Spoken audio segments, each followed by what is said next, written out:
પાવાગઢની તળેટીમાં આવેલ વડા તળાવમાં એક યુવક ડૂબવાની ઘટના બની છે।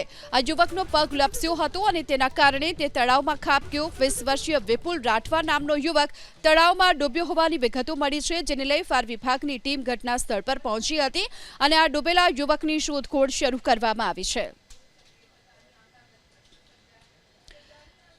તો પાવાગઢની તળેટીમાં આવેલા વડા તળાવમાં ઘટના બની છે, જ્યાં એક યુવક ડૂબ્યો। ફાયર વિભાગની ટીમ પહોંચી હતી અને વિપુલ રાઠવા નામના યુવકની અત્યારે શોધખોળ શરૂ કરવામાં આવી છે। પાવાગઢની તળેટીમાં આવેલ વડા તળાવમાં એક યુવક ડૂબવાની ઘટના બની છે।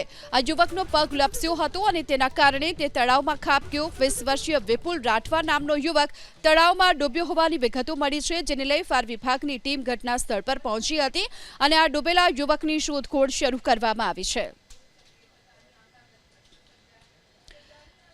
તો પાવાગઢની તળેટીમાં આવેલા વડા તળાવમાં ઘટના બની છે, જ્યાં એક યુવક ડૂબ્યો। ફાયર વિભાગની ટીમ પહોંચી હતી અને વિપુલ રાઠવા નામના યુવકની અત્યારે શોધખોળ શરૂ કરવામાં આવી છે।